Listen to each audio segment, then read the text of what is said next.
Assalamualaikum warahmatullahi wabarakatuh. Bismillahirrahmanirrahim. Nahmaduka ya ghafur ya syakur. Mashalli wa sallim barik ala sayyidina maulana Muhammadin wa ala alihi wa sahbihi asma'in nama ba'du. Kita menyangkut sholawat. Orang boleh beda pendapat tentang redaksi sholawat. Ada masalah ala Muhammad, ala sayyidina Muhammad, Nabi Muhammad. Monggo lah masalah redaksi saja. Tapi setelah dianalisis, Nabi itu Pak Rektor jadi Nabi setelah Nabi Isa saking dihormatinya sampai dituhankan. Juga jadi Nabi yang ada cerita masih hangat, orang Yahudi itu bunuh Nabi. Jadi yang satu mendudukkan Nabi sedemikian tinggi sampai kayak Tuhan, yang satu menjatuhkan Nabi sedemikian rendah sampai dibunuh. Kayak apa susahnya jadi Nabi Muhammad SAW. Kemudian dengan gampang Hadaddin agama ini bikin syariat yang bernama sholawat. Redaksinya monggo lah sesuai tradisi masing-masing. Allahumma sholli ala Muhammad, Allahumma sholli ala sayyidina Muhammad, ala nabiyina Muhammad, monggo. Tapi yang jelas redaksi ini kalau digiroyah dikaji, Allahumma itu Tuhan, Tuhan itu pemberi. Wa Muhammadun wa in jalla qadruh abdun min ibadi. Muhammad apapun tinggi derajatnya tetap berstatus hamba. Sehingga agama ini terjaga oleh syihotus sholawat. Agama ini terjaga oleh redaksi sholawat, yaitu Allah tetap pemberi sebagai Tuhan yang enggak tersaingi, la syarikalah. Rasulullah Muhammad wa injalla qadruh, apapun prestasinya, bisa mi'raj, bisa apa saja, tetap seorang hamba yang butuh muhtajun ila rahmatih. Jika redaksi Allahumma sholli ala Muhammad ini mengukuhkan yang Tuhan tetap Tuhan, hamba pilihan tetap hamba pilihan. Tentu dengan redaksi ini kemudian kita mendudukkan Nabi benar-benar posisi terhormat, yaitu orang yang paling berhak dapat askat tahiyat, mendapat penghormatan Allah paling tinggi, yaitu Rasulullah Muhammad SAW. Dan itu diulang-ulang oleh Allah. Subhanalladzi asra bi abdi. Status hamba ini diulang. Lagi-lagi ini bernama diroyah. Bernama apa? Contoh ketiga misalnya fihi ayatum bayinatum maqamu Ibrahim. Dulu orang Yahudi itu ada diskusi masif. Syaratnya Nabi itu mbah-mbahnya harus Nabi, harus keturunan Nabi. Kemudian semua Nabi rata-rata di Palestina, di Syam. Lalu Muhammadnya asal-usulnya dari mana? Tahu-tahu orang Arab kok Nabi, padahal orang Arab itu dulu jahiliyah. Alhasil terus diceritakan bukti Muhammad ini turunan Ibrahim adalah ada jejak kaki Nabi wa Ibrahim di dekat apa? Ka'bah. Fihi ayatum bayinatum maqamu Ibrahim. Kalau Nabi Ibrahim pernah di Mekah, artinya beliau pernah meninggalkan turunan yang di Mekah, yaitu bernama Nabi Muhammadun sallallahu alaihi wasallam. Itu disebut fihi ayatum bayinatum maqamu Ibrahim. Nah, itu namanya diroyah. Diroyah itu satu perilaku keseharian kita beragama, kemudian tahu logikanya. Yang keempat misalnya mangkana yu'minu billahi wal yaumil akhir falyukrim apa? Jahro. Orang yang iman karena Allah dan Rasul maka memuliakan tetangganya. Andaikan pakai hukum sosial, tentu kalau tetangga kita baik, kita baik. Kalau kurang baik kok kurang pegawaian kan gitu. Tapi dulu itu pernah ada seorang ulama itu dibully ya, dikerjain sama anak muda tetangganya. Pak Kiai datang ke rumah saya, orang ini datang. Kemudian setelah di rumahnya, saya tidak jadi butuh sama Pak Kiai, silahkan pulang. Itu Kiainya senyum menikmati. Dan itu terulang 3 kali. Dibully seperti itu, dikerjain terulang 3 kali. Lalu tetap Kiainya tuh asik, seneng sekali. Lama-lama pun dia ditanya, kenapa engkau tidak tersinggung? Padahal saya kerjain sampai 3 kali. Tak undang, terus tak suruh pulang, tak undang, tak suruh pulang. Kata Kiai tadi, yang memerintahkan baik sama tetangga itu Allah. Jadi saya nikmati ketika bisa baik sama Anda. Tidak ada urusannya dengan perilaku Anda yang nolak saya. Nah itu terus kita tahu memang motifnya kita baik sama tangga karena iman sama Allah dan Rasul, bukan hukum kompensasi sosial. Jadi kalau mau diteruskan Pak Rektor, saya ngajar di sini ya karena perintah Allah, itu orang alim harus ngajar, bukan karena perintah Rektor. Kalau diteruskan, ya saya mohon juga gitu para dosen, para karyawan di sini, kalau nggak khianat dengan UI itu karena takut sama Allah, jangan takut sama Rektor. Kalau Anda baik juga karena Allah, jangan baik karena apa? Rektor. Bagaimanapun ya semua kita ini makhluk. Makhluk itu la yadurru wa la yanfa. Begitu juga melihat Indonesia. Melihat saya ini kan ikut di UI itu lama sekali, ikut sama Profesor Zaini. Dari anak Profesor Zaini nulis tafsir. Mungkin Pak Hersoyo tahu banyak, dulu Pak Lutfi ya tahu banyak. Tapi saya memang nggak pernah terbuka karena ya memang nggak ingin sebenarnya. Kondisi ini kondisi darurat ini. Sehingga saya tahu cara berpikir Profesor Zaini, ya tahu komitmen beliau pada UI. Dan pendiri UI memang ya banyak yang dari tokoh NU, Muhammadiyah, dari tokoh-tokoh ormas yang lain memang didirikan banyak orang. Hingga UI memang nggak milik ormas apa tertentu.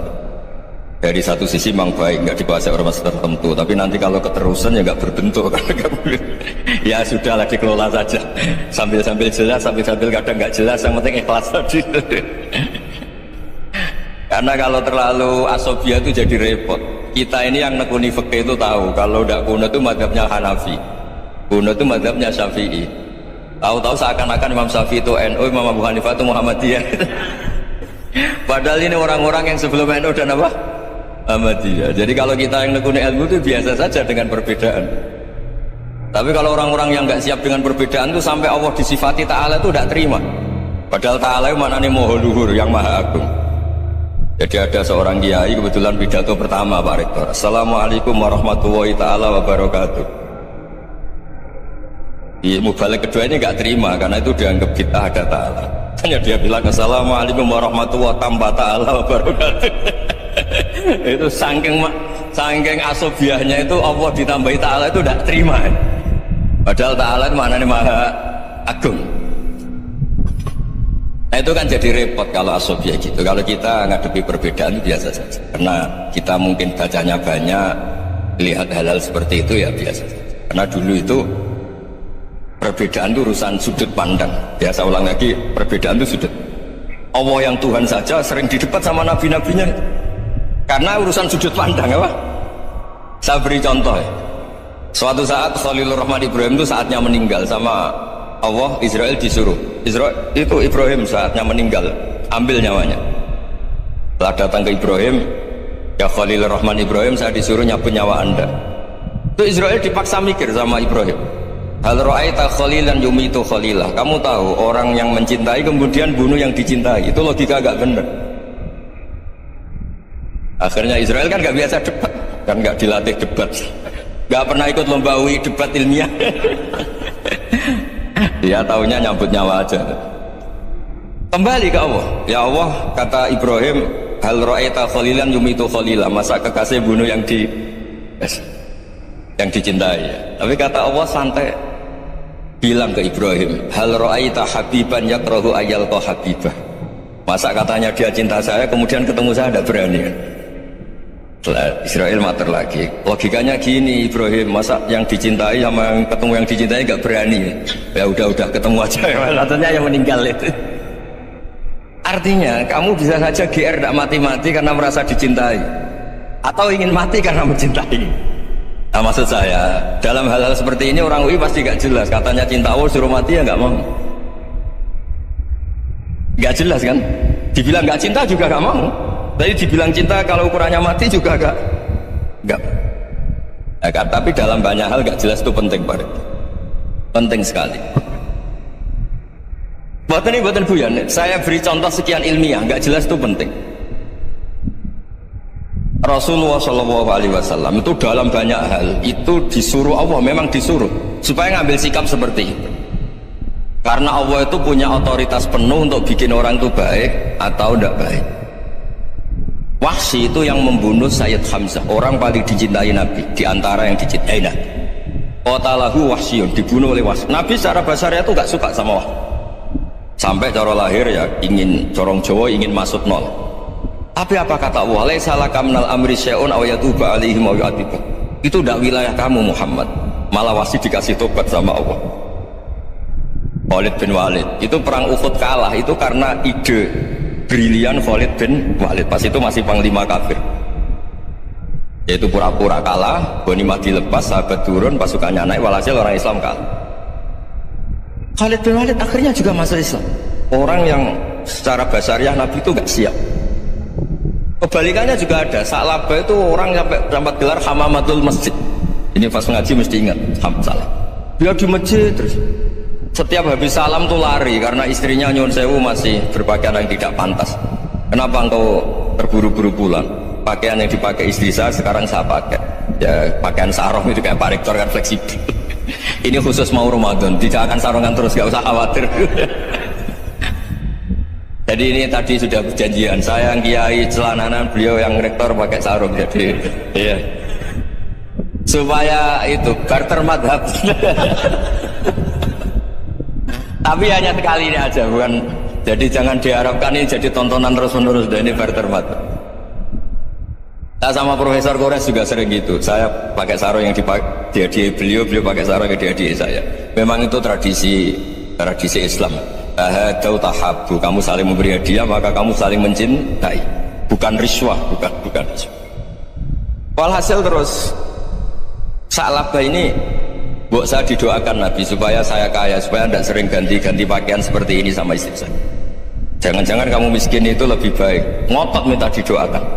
Didoain Nabi kaya, terus lama-lama ninggal sholat, ninggal jamaah. Itu Allah belum tersinggung. Yang mulai Allah tersinggung itu kan saya sering fatwa di mana-mana, sering memberi saran.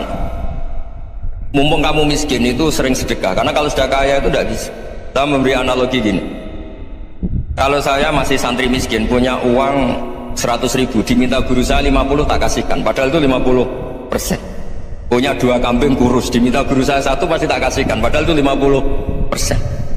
Jadi kalau punya sapi Brahman atau sapi limusin yang harganya itu 100 juta, punya 2, diminta 1 boleh enggak? Enggak boleh. Saya punya motor butut 2, diminta teman saya 1 boleh, tapi kalau Davidson Harley itu enggak boleh. Nah, walhasil itu kalau kita miskin, misalnya kita zaman kuliah atau zaman mondok atau zaman apa saja, punya uang 100.000, narik temannya sampai 50.000 kan biasa. Tapi setelah 1 miliar, berani nggak kamu kasihkan 500 juta? Sama-sama 50%? Enggak kan? Nah Sa'labah gitu, ketika zakat masih per 40 kambing 1 kambing itu sebenarnya kan masih ringan. 41, 82. Kambingnya itu sudah mabenal jabalen. Barang dihitung zakat karena sudah ribuan, jumlahnya sampai 400 kambing. Banyak lah pokoknya. Terus kata Sa'labah, ini pemerasan.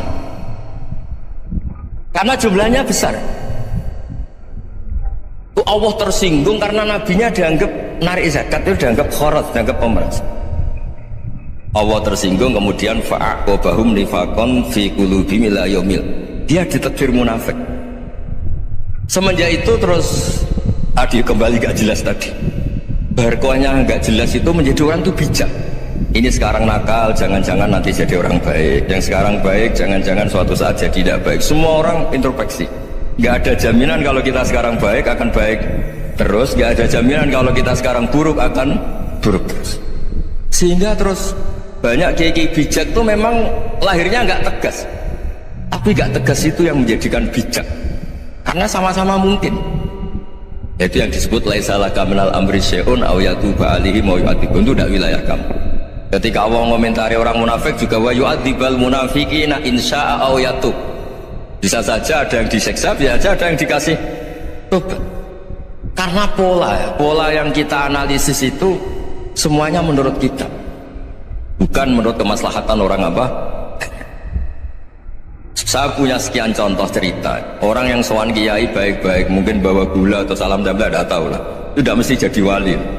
Tapi Kali Joko yang kenal Sunan Bonang itu kenalnya itu karena ingin begal. malah jadi wali deh. Tapi tidak usah dicoba. Umar itu nyari Nabi itu mau dibunuh, tapi malah tobat jadi orang baik. Jadi ini penting ngaji ya, supaya yang tidak tegas itu, tidak jelas itu kadang baik. Nah termasuk saya juga termasuk dia yang milih tidak jelas.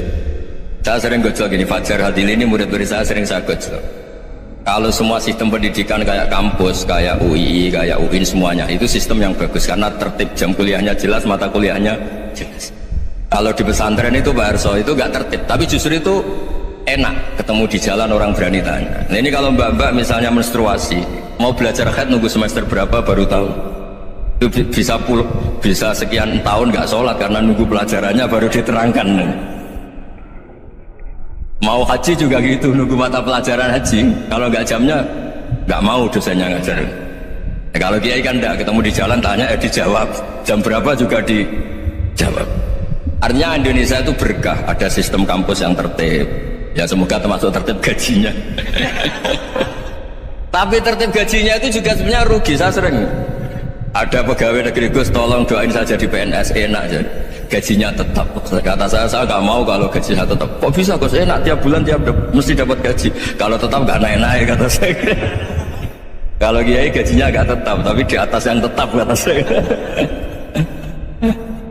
Artinya Indonesia itu berkah. Kalau semuanya pakai sistem pendidikan setertib ini, orang mau tanya khaid ya nunggu pelajaran khaid, bab haji ya nunggu pelajaran haji. Tapi kalau ketemu kiai itu enggak. Ya pokoknya saya pernah di pasar, Gus mau tanya apa? Anak saya keluar darah terus gini-gini. Padahal biasanya khaid hanya 7 hari gini-gini. Ya sudah, kembalikan ke biasanya, rudat ilal adat. Itu enggak usah sowan ke rumah, juga agak registrasi dulu, enggak daftar dulu.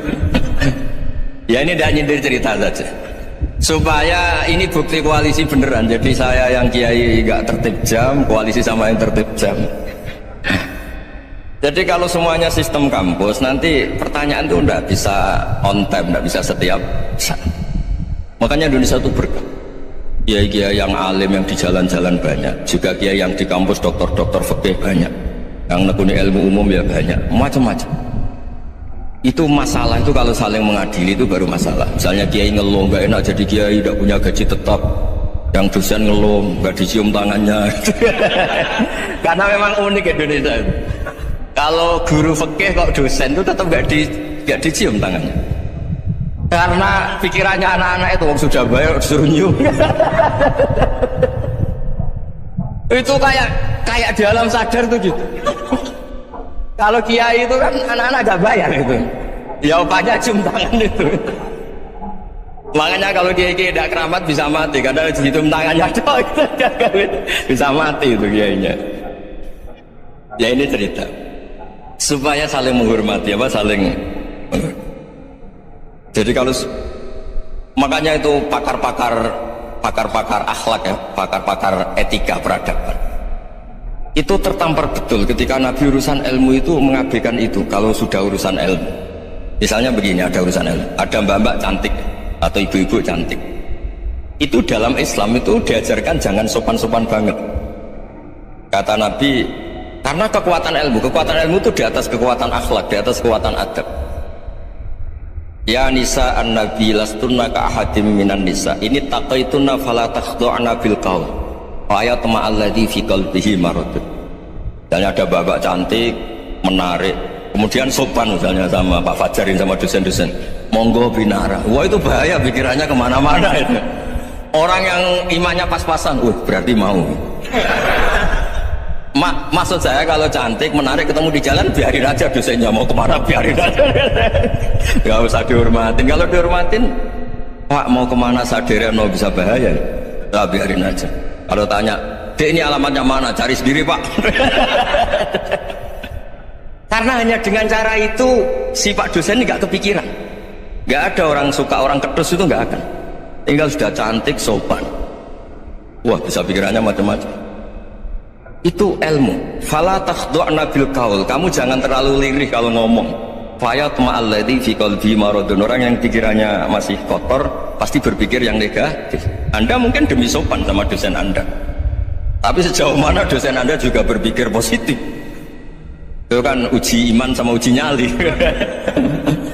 Nah, sama pejabat yang sopan sama kiai mungkin punya Alphard, punya Robicon, punya atau bawa uang banyak, terus sama kiai cium tangan hormat. Jangan-jangan kiainya yang pikirannya macam-macam. Ini berarti bisa jadi muhibbin potensial misalnya. Nah, saya ini termasuk kiai yang pengagum ilmu, sehingga saya sama orang yang medit, yang kikir sama saya itu saya senangnya bukan main. Kenapa? Karena kalau orang medit itu gak berhak nuntut. Tapi kalau orang lomo 1 juta minta surga, 2 juta yang minta apa? Surga. Gus salam tempel 200.000 aja kadang minta surga. Tapi kalau yang kikir-kikir ya sudah salaman tok sudah, gak minta apa-apa kan, dia tahu diri, gak bayar kok minta. Maksud saya Islam itu luas, dinikmati saja Pak. Dinikmati saja. Nah itu diroya, maksudnya itu diroya. Diroya itu kamu tahu aturan Islam itu kamu harus yakin khairihi wa syarrihi minallah, semua itu ujian, tapi kemudian dikaji. Makanya saya ini termasuk pengagum Imam Syafi'i. Imam Syafi'i itu dikasih tahu, ada orang yang di depan engkau cium tangan hormat, itu di luar ngomong-ngomong, ngata-ngatain Anda. Imam Syafi'i tertawa-tawa sowan. Oh, ada ini dikata-katain di luar kok. Kok tidak kamu anggap munafik malah tertawa. Berarti saya wibawa, di depan saya agak berani. Dianggap enteng saja. Dibilangin, sebagian orang kampung sini gak suka sama engkau, baguslah, tidak akan pinjem uang sama saya. Di mana-mana orang pinjem minta tolong itu karena seneng, kalau benci kan enggak. Intinya dianggap enteng saja, yang terjadi di dunia itu semuanya dianggap enteng saja. Man asa ilaika faqat atlaqaka, yang berburuk sama kamu itu membebaskan kamu. Coba kalau akrab titip, ya misalnya akrab sama Pak Fajar, bilangkan ke Pak Rektor sangkap atau jadi guru tetap atau apa, kan ribet. Kalau tidak cocok kan nggak minta apa-apa. Makanya hati-hati Pak Rektor sama yang akrab-akrab. Itu dulu saya juga nggak paham. Di antara wasiat Bapak yang sering diulang-ulang tuh itu, suatu saat kamu jadi kiai, ngelola orang nggak seneng tuh gampang, sudah situ orang lain. Tapi kalau ngelola orang nggak orang seneng tuh repot, mintanya aneh-aneh. 100.000 aja minta surga. Hanya teman tenis saja minta naik jabatan. Intinya itu ya sudahlah dikelola. Yang seneng ya berkah, mungkin teman berjuang, teman diskusi. Yang nggak seneng ya berkah, karena ini tidak minta macam-macam, enggak seneng.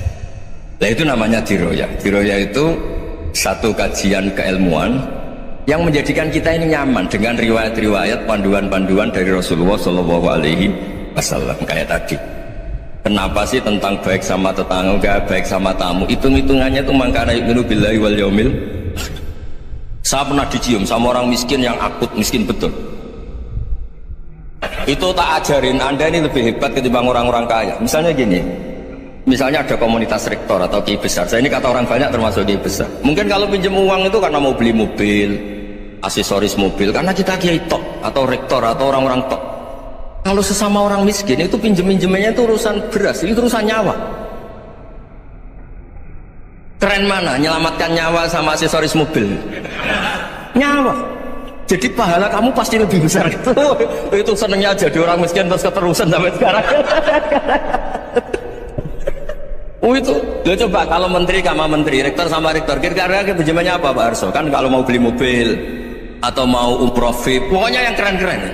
Kalau orang miskin pinjam kan apa? Makan kan? Beras kan? Makanya kalau yang sedang miskin monggo lah kalau ingin terus. Kata itu. Maksud saya Islam itu seenak itu, Islam itu segampang itu. Sudahlah yang sedang miskin ya keren, karena sekali sosial itu urusannya apa? Nyawa.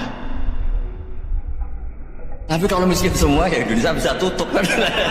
Ya sudah, yang kaya-kaya itu saya menyelamatkan Indonesia karena bayar pajak yang menjadikan Indonesia berjalan. Tapi ya dipakai yang benar.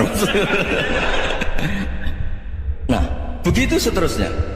Ada kiai miskin cerita ke kita, Gus enak jenengan alim, terus punya santri banyak, bisa ngajar di mana-mana. Saya bilang hebat kamu, dia hidup di daerah tertinggal, itu yang diajarkan kan hanya tauhid. Kan nggak mungkin desa tertinggal baca fikih perbandingan madhab, kan nggak mungkin. Oleh angka-angka Pak Fajar, Pak Sadali kan nggak mungkin fikih perbandingan apa madhab, menyorot madhab dunia. Kayak angka-angka itu kan nggak mungkin. Tapi pertanyaannya, yang menyelamatkan masuk surga itu tauhid apa perbandingan madhab? Tauhid. Ini hanya mengajarkan fardu kifayah, sunat-sunat. Ini Anda mengajarkan fardu ain. Surganya dulu kamu kan. Oh terus senangnya jadi kayak gitu. Karena yang diajarkan apa? Tauhid. Sementara kita yang gaya-gaya ini ajarkan perbandingan apa? Madhab, studi banding ke Al-Azhar kemana-mana. Ini enggak tauhid. Dari orang nyembah pohon jadi nyembah Allah Ta'ala. Keren ya? Keren. Jadi terus kiai itu sama saya senangnya bukan mereka, karena tak bela. Tapi ada yang agak kurang ajar, tanya saya, kalau itu hebat kenapa Gus gak mau jadi kiai itu? Waduh. Wah ya repot kalau pertanyaan. Terus tak jawab, kalau saya jadi kiai itu, kamu ngangsu ilmu dari mana coba? Ya dari jenengan, ya kalau sama gobloknya ada bisa. Ya sudah, Gus aja jadi kiai besar jadi. Maksud saya, ya sudahlah kita begini seperti yang saya ajarkan di sini, saya sarankan supaya orang itu tahu. Ini namanya diroyah, apa? Makanya kata Imam Ghazali itu kalau kamu ingin sopan gampang melihat anak kecil, wa aqallu min dzamban, dia dosanya lebih kecil. Karena masih kecil kan, tentu secara dosa enggak banyak. Kalau melihat orang yang tua, wa aktsaru minni ibadatan, dia tentu ibadahnya lebih banyak karena umurnya lebih banyak.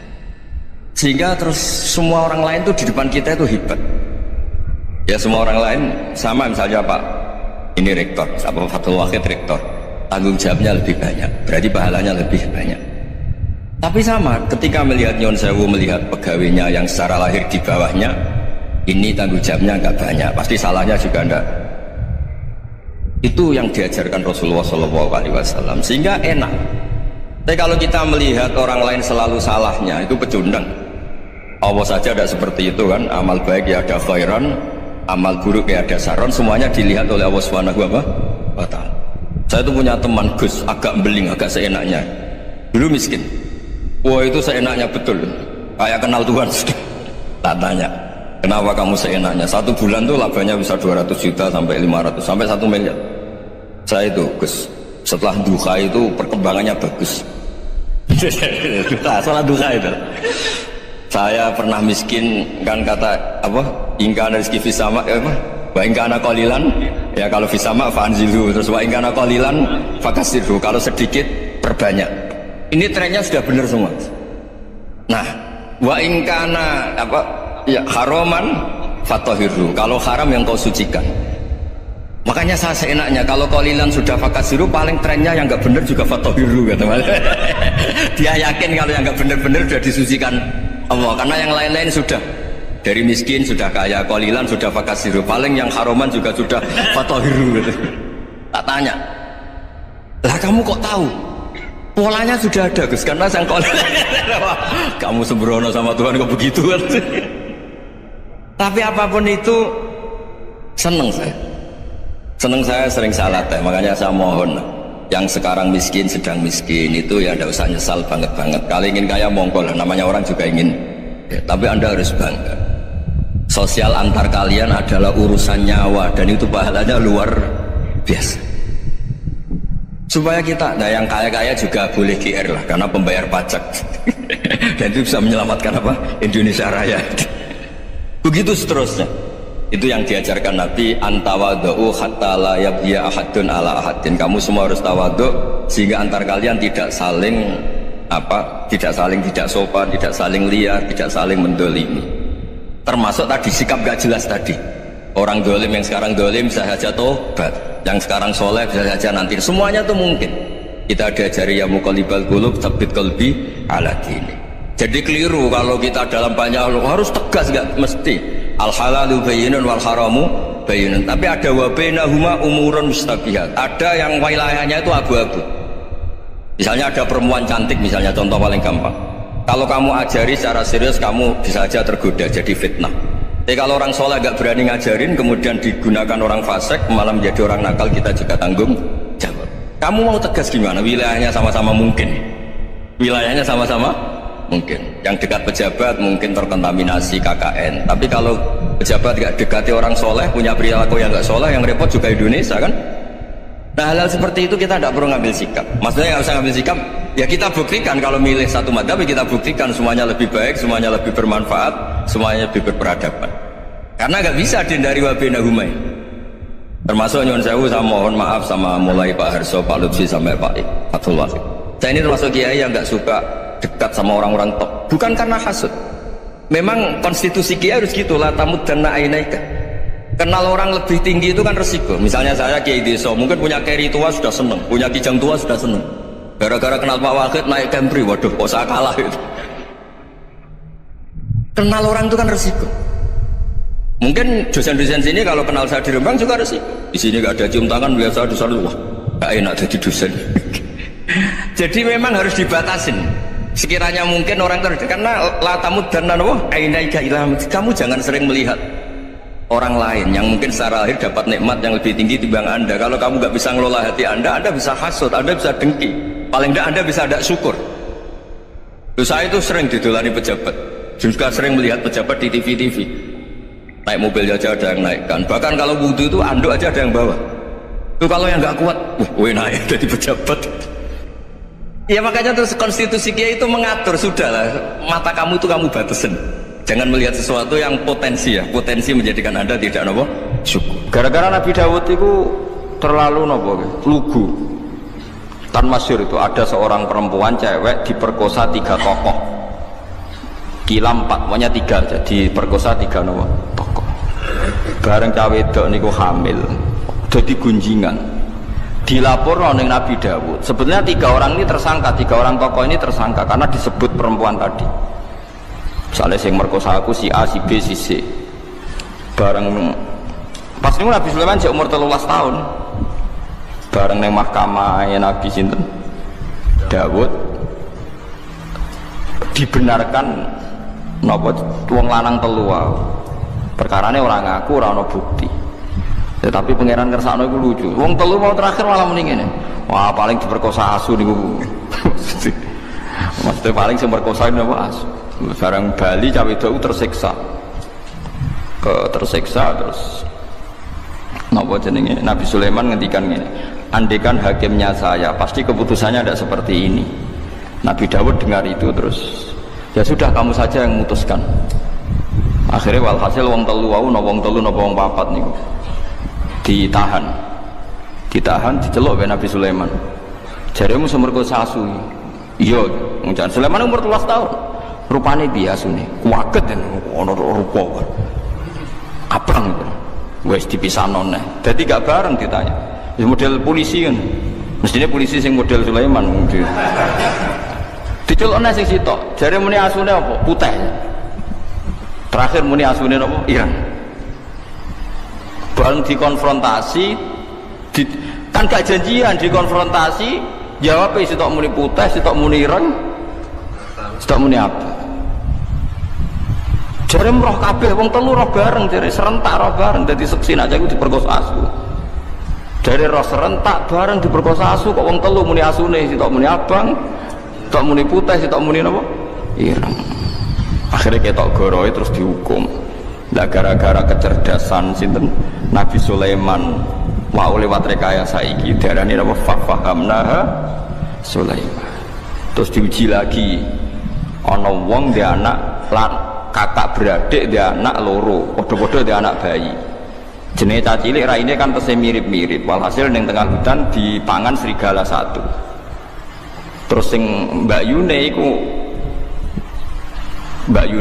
sajane anak sing dipangan wae adike. Tapi walhasil adike iku ngotot, pokoknya iku anakku sing slamet tuh, sing dipangan iku anake jenengan. Wes lapor Nabi Dawud itu modele lugu. Ngreseng aku ya sanaem. Barang Nabi Sulaiman ya gremeng senengane. Mulane gremeng ya oleh. Keputusan kok ngono. Cara aku hakime ndak seperti itu. Nabi Dawud tapi demokratis. Ya tidak apa-apa, kamu saja yang memutuskan. Masyhur Nabi Sulaiman ngutus saiki mboke loro anake sitok dibagi ae ketok. Kono ketok mbek Nabi Sulaiman, ya dramatis ana pengawal kon njupuk pisau ketok dibagi loro.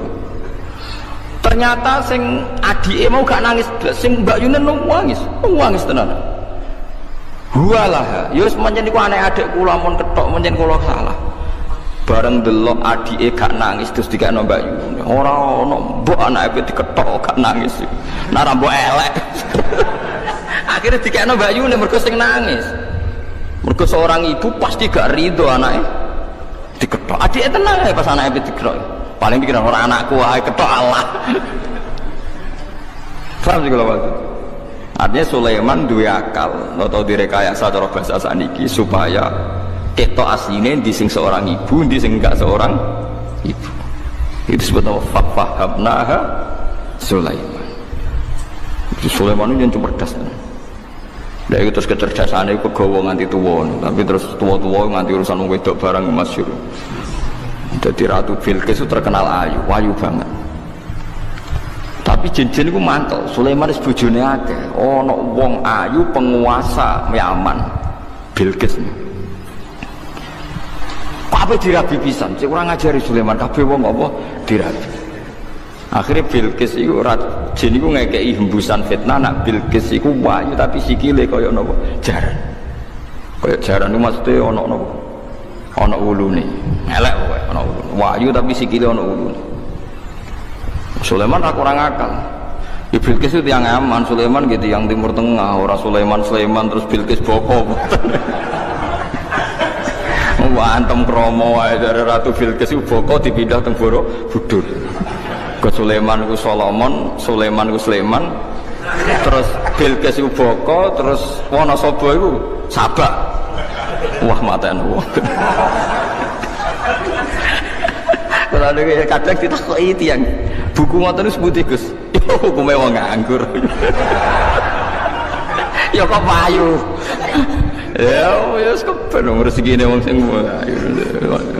Pengen ada Sulaiman niku. Sulaiman Wonosobo iku Sabak. Boko iku Bilqis. Nak Borobudur berarti. Sing Arsu Sulaiman ya. Semacam-macam dunia. Akhirnya Sulaiman itu pinter. Waduh ayune ngono sampai dirabis ditalukno kok. Napa? Kok sikile napa? Sulaiman terus muara Nabi yo beling, tapi Nabi dereng beling kan ra oleh. Wah, akhirnya dekne gawe istana sangka min Zabarjat. Innaha sarhum mumarradum min qawari. Kokoco. Kocone ngisore banyu. Dekne lungguh ning istana, terus Bilqis diceluk. Tapi aja tiru. Orang diceluk spontan Bilqis mergo ngerti koyok-koyok banyu. Terus sikile dicincing. Ngerti jebule wahyu, resik gak ana napa rambute. Ora ade wong aja usut men.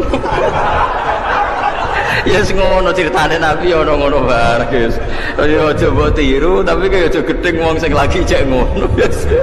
Ya ora kena dijelasno wis pokoke ngono. Wah akhirnya Sulaiman mangkel lucu pula ayo ya mau perkara jin itu mangkel kabeh apa dirabi. Lah nah zaman riyen ora ana syariat maksimal napa papat. Mulane Sayyid Abidi tau cerita wong yo kudu ana cerdas. Mergo riyen ana raja ganteng sugih senengane rabi cah prawan wayu. Nggih senengane rabi prawan napa ayu. Rata-rata yo gelem. Mergo raja napa sugih ganteng ya. Bareng ana cah desa pacaran sing critane saya jadi sing nyare Ihya. Ana cah wayu kampunge dekne seneng jebule dibidik. Raja waduh kurang ajar saingan nak kalah. Bareng rajane teko golek wong ayu dhisik raja. Yo men era Islam, pun era Bani Islam. Takoki pemuda. Cara kowe piye cah wedok iku? Maksudnya takok kelakuane piye, tau digedak wong ta ora ngene. Ning raja ben prawan yo steril yo ora tau digedak wong, gak kurang ajar. Jawab canom iku. Ya ora apa-apa jenengan rabi. Tapi wa inni qatra'aitu annahu qad qabbalaha rajulun. Tapi aku bersaksi tenan cah iku tau diambung wong lanang. Oh, raja dhisik kan rajane wong saleh, cuma seneng rabi. Ya ana sing dinggo maksudnya. Kowe kan saleh ora ana sing dinggo. Niku saleh ana sing dinggo. Gak sido dirabi. Suatu saat dirabi canom iku. Warane bareng wong kok ora duwe kira, maksudnya wong kok ora duwe harga diri. Wong tau dirambung wong lanang kok gelem apa? Dirabi. Wong lanang bapake piyambak. Innahu abah. Sing muni wong lanang liya sapa? Pokoke tau diambung wong lanang. Jare raja iku kurang ajar.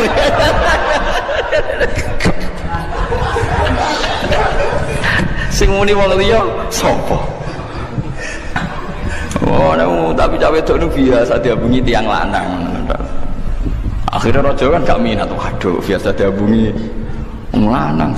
Suatu saat dirabi cah iku. Raja kan.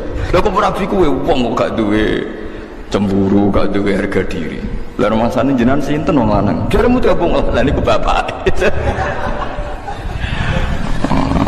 Nek ana wong saleh rondok duwe akal ngono ya oleh. Nabi Sulaiman ya ngoten niku wau. Ngono ndelok sikil barang macam-macam. Tapi niat dirabi. Ya mulane cara fikih itu termasuk ditoleransi nontoni wong wedok niat dirabi. Mulane koyo halalam iku angel perkara ndelok ra niat dirabi. Nah misal, tapi kalau niat bojone wong ora kena diniati. Ngawur ya. Ora kena diniati yang dikhilaf piye ora kena. Wal muhsanatu napa minan nisa. Tapi nak akal gunane niku wonten. Jadi kalau nggak ada sejarah kata melane masalah wedok jen misteri Tuhan. Nabi Ibrahim bae khusyuke ngono Khalilur Rahman. Nah urusan wong wedok cerdas ra karuan. Siti Hajar niku rak candaleme Sarah, wong hadiah kangge sinten? Sarah. Suwe-suwe Nabi Ibrahim seneng. Seneng Sarah wis legowo, wis gak apa-apa mbok rabi, tak kekno kowe. Mergo pas niku Sarah dereng gak ada napa anak. Suwe-suwe Ibrahim ora sekedar ngrabi, seneng banget mbek ajar ngalahno mbek sinten? Sesuai Sarah cemburu. Saking cemburune aku sumpah mbek pangeran. Kowe oleh seneng Sarah, tapi syaratnya Sarah lukai. Ya mungkin pikirannya Sarah dilukai ku mbok pipine digaret, mbok piye pokoke kon kowe. Dilukai apa? Pokoknya sementing luka, nganti berdarah. Wah, Nabi Ibrahim pinter. Dilukai ku kupinge. Terus dadi anting-anting pertama Ibrahim. Bang dilukai kupingnya digoni anting tambah ayu, tapi Sarah wis ra iso berkutik perjanjiannya pokoknya dilukai. Seneng pas dilukai dicoblos, seneng Sarah pertama. Kemudian dari Sejabiti ketika Imam Ghazali darani anting-anting itu hukumnya bid'ah. Cara Sejabiti ora apa-apa, pipi anting-anting pertama sing gawe iku Nabi sinten Ibrahim. Jadi wong lanang lu gula, anak urusan wong wedok itu udah pinter-pinter maksudnya. Padahal itu Nabi sinten Ibrahim. Lah gue termasuk ora pinter, cara kula wong saiki wis termasuk ora pinter. Ngerti saleh khusyuk ya wis entek ceritane pun. Jadi gue kudu roh cerita ngoten-ngoten niku. Ya mau gue iling-ilingan Kang nak mulane ora oleh khusyuk nemen-nemen kaya wong khawarit. Wong khawarit ku ilang akali, kula darani ilang akali. Misalnya wong khawarit atau wong khusyuk rabi papat, pikirannya wong lanang kok hipersek. Berarti kok wong barat nuduh Nabi Muhammad hipersek. Padahal umpama nganggo pikiran nubuwah sederhana. Kowe nak di bojo sitok nglairno wong papat, berarti nak papat nglairno wong pira?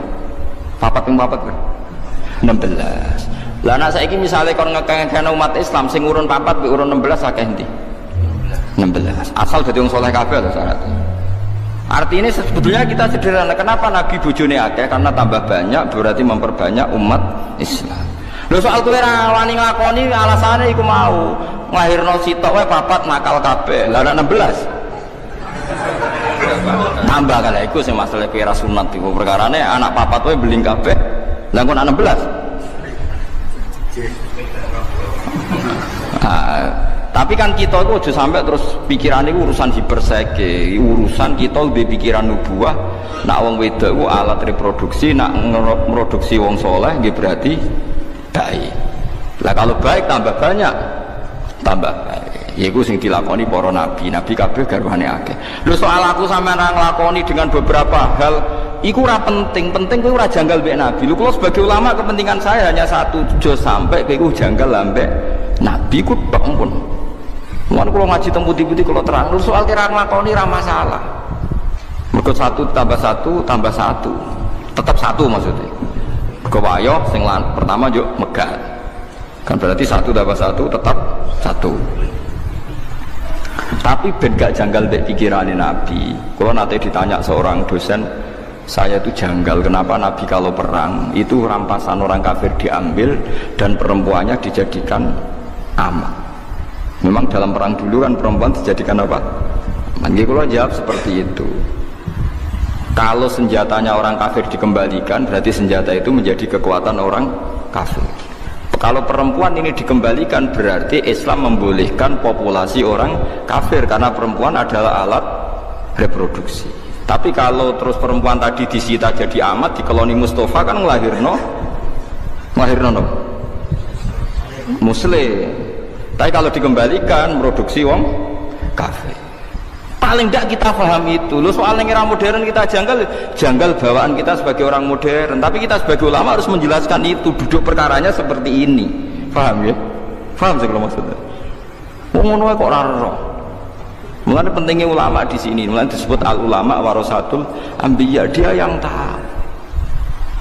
Zaman akhir saya ulama itu kalah, wong sing terkenal wali, ulama itu waline dicucuk, ulama itu ora. Mulanya Imam Syafi'i itu kok, nak ulama rawali berarti ning dunia itu gak ono napa wali. Kudune mestine tiap ulama itu wali normale. Nak wali ra mesti ulama normale tapi kadang-kadang ulama seneng duwe, seneng dihormati wong lha wis semare terus digradasi terus ora ono daftare terus bangsa seneng duwe, seneng dipangkat, seneng dihormati wong wis alamat yang pun alamat jatuh terus indah wong.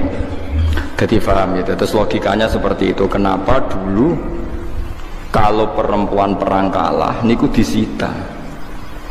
Itu contoh paling gampang niku sinten niku sing disita Nabi sange tiyang Yahudi Sofia. Sofia niku anake raja Yahudi, ra trimo raja biasa raja napa Yahudi. Bapake iku ketuane tiyang napa Yahudi jenenge Khuyai. Sofia binti Khuyai bin Akhtab. Niku dhe paman. Sofia niku menangi pas pamane jagongan mbek bapake. Bareng Nabi mun urip teng Madinah. Niku bapake mbek pamane jagongan ngene. Dek nak ngundang adike misale Dek iku rak Muhammad sing ana ning kitab Taurat. Saiki iku wis bener manggon ning Yasrib. Dadi alamate Nabi wis kakean. Sedurunge akeh tenan ayo udah dipateni ya. Kuwi iku Nabi tenan. Sofia iku krungu. Barang krungu jan Sofia udah pinter wong anak Yahudi ora pinter. Dekne melok perang ben kecekel, ben kalah. Perko ben ketemu Nabi Muhammad. Mergo dekne roh jagongane bapake. Barang perang kalah tenan. Kalah melane drengki ku penting. Lan kula niku ora ngaramno drengki nemen-nemen. Drengki ku yo ono pentinge kadang. Tapi drengki sing kok Jibril wae sing koyo sinten malaikat sinten Jibril. Barang kalah delala Sofia bareng amat iku dibagi. Sofia iku bagiane Dihyah Al-Kalabi. Wahyu anak raja. Sahabat yo do iri. Ya Rasulullah, ora ana critane anak raja kena wong biasa. Kok penak Dihyah entuk ayu anake raja. Kudu jenengan jubuk. Wah, sahabat ora rido. Wala ya talilan ora krana sumpah. Ay yakhlif tegese ora krana sumpah. Ora krana sumpah serapah sapa ulul fadli, sapa wong kang duweni kelebihan. Ay ashabul hina tegese wong-wong sing duweni kelebihan mingkum saingi sira kabeh wasaati lan sing duwe kejembaran rezeki. Ayyutu Allah yutu tegese ora bakal maringi sapa ulul fadli, ora bakal maringi ulil kurba ing pira-pira wong sing di unsur kerabat, wal masakin lan ora maringi ing pira-pira miskin, wal muhajirin lan pira-pira sing hijrah fi sabilillah ing dalam dalan Allah. Nazalat tumurun apa iki ayat fi Abi Bakrin ing dalam Abi Bakar. Halafa sumpah sapa Abu Bakar ala yunfika yen ta ora nafakoi ora nginfaki sapa Abu Bakar ala Mistah ing atase Mistah. Mistah niku jeneng lanang. Wa te Mistah iku ibnu kholatihi. Anake bulike Abu Bakar. Miskinun te Mistah ya miskin, muhajirun tur wong sing hijrah. Badawiyun tur wong Bedui, Badriyun tur wong sing nyaksekno perang Badar, Badriyun tur wong sing nyaksekno perang Badar. Mergane apa ka Abu Bakar sumpah ora bakal ngekei lama khodo semangsane ikut terlibat napa cara wong Jawa slurup maksudnya melok-melok sapa Mistah fil ifki ing dalam masalah gosip zina ni. Pada angkana sausi ento ana sapa Abu Bakar yunfiku iku ngekei infak sapa Abu Bakar alaihi ngatasi Mistah. Lawana suntai pira-pira manusa minas sahabati sang sahabat iku yo aksamu padha sumpah sapa nas Allah ya tasaddaq. Yen ta ora padha sedekah sapa nasun ala man ing atase wong takalama kang ngomong sapa man bisa iklan perkara minal ifki saking peristiwa ifkun.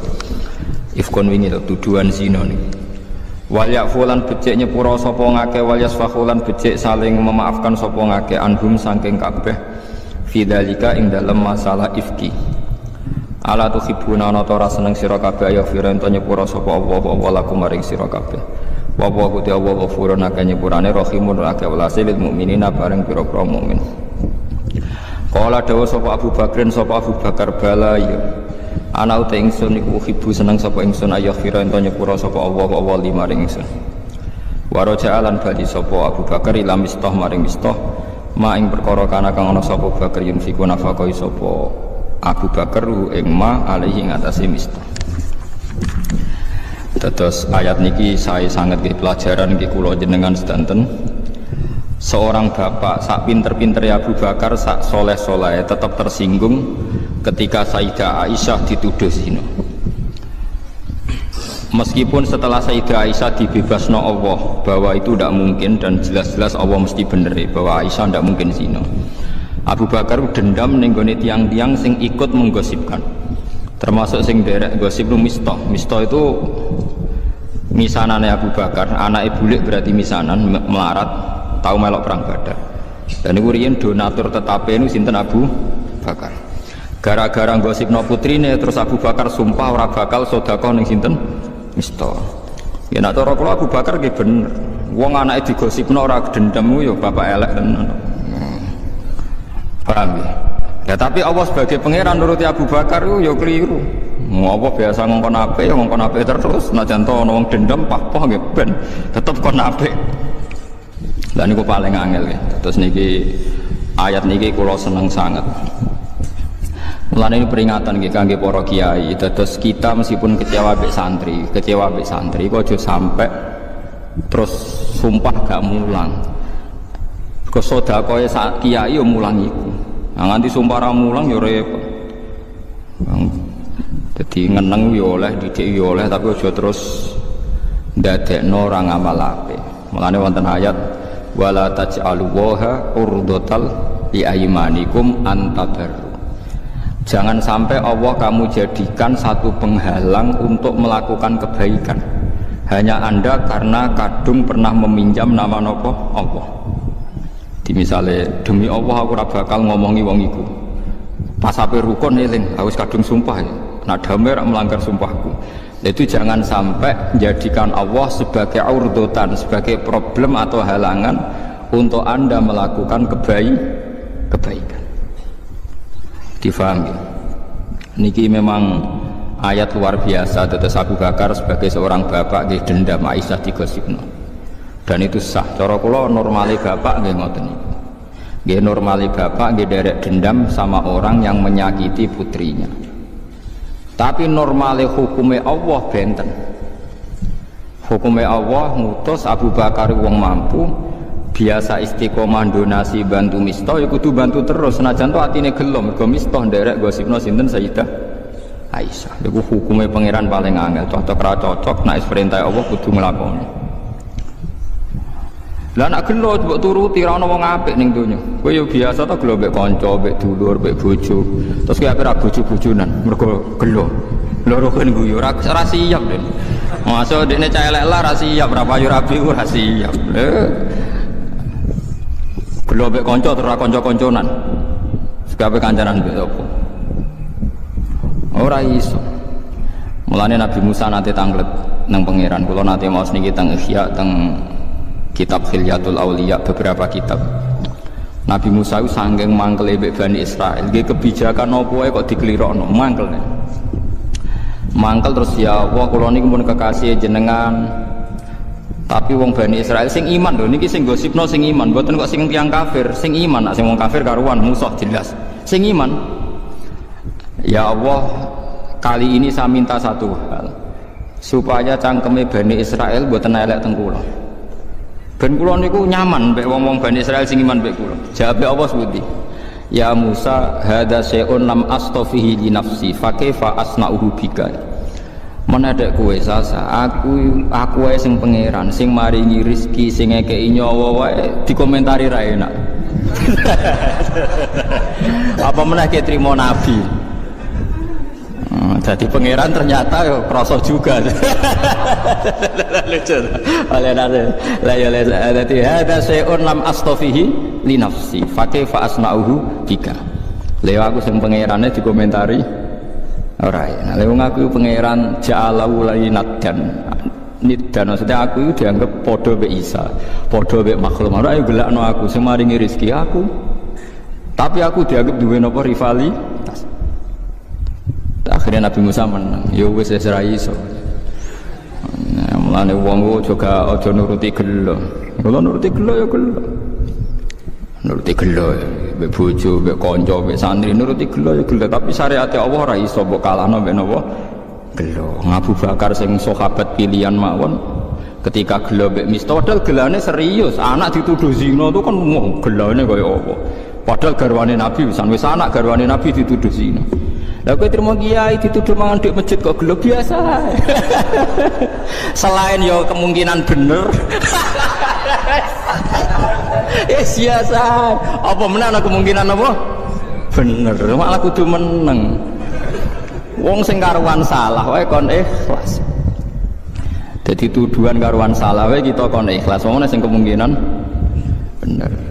Terus meneng ae, paham ya dadi mulane ciri utama wong apik wal kadhiminal ghaidha ngempet apa emosi. Mulane ausini ya Rasulullah kula jenengan kandhani jare Nabi la takhtub jumring-muringan jenenge balik tambah ya Rasulullah la takhtub sampai farad dadamiron faqala la takhtub sowan bolak-balik nasihate mbok sitokin la takhtub aja gampang muring padahal ora duwe dhuwit utang akeh bojo ra ikhlas bojo ra syukur wae ora ngamuk iku piye tapi Nabi ngandani napa la takhtub aja muring-muring. Kau nak kira muring-muring kaya apa kecewani bojo ke tetep di bojo tapi nak muring-muring megat malah taqabbal wa minna minkum taqabbal ya kan dieling-eling dadi gelo kecewa niku wis gawanane kumpul manusa. Mulane masyhur hubungane Allah mbek Nabi Musa niku yo pinter-pinteran hubungane Allah mbek Nabi Ibrahim yo pinter-pinteran. Mergo logika sing dibangun Allah niku sing bener. Mergo Allah iso mujud. Kula baleni malih tak warai carane dadi wali liwat ilmu. Dadi kekasih pangeran liwat ilmu. Disebut kul falillahil hujjatul baligh. Allah di hujjah sing mesti menangi. Nabi Ibrahim Khalilur Rahman kekasih pangeran, tapi kadang nggih logika iku ya ana salahe. Senajan to sing berhak nyalahno namung Allah Subhanahu wa taala. Suatu saat Nabi Ibrahim diparani malakul maut, malaikat mati. Kowe roh jenenge mati, dijupuk nyawane lho kan jenenge apa? Mati. Sadis lho, dijupuk nyawa sadis. Sadis. Ketika malaikat mati sowan Nabi Ibrahim, ya Ibrahim ya Khalilur Rahman, menyebutnya ya Khalilur Rahman, saya ini ditugaskan mengambil nyawa Anda. Kaget Nabi Ibrahim. Wa hal taral Khalil yakbidu ruha Khalili. Kowe roh ana kekasih kok tega mateni. Nyakiti ora tega, kok iki kekasih kok mateni. Takokno pangeran nggih. Nabi Ibrahim gak trimo. Wong jare Khalil lak kekasih. Cek tegane jare Khalil kok mateni. Malaikat mati akhirnya rawani. Masuk akal to malaikat. Dadi dene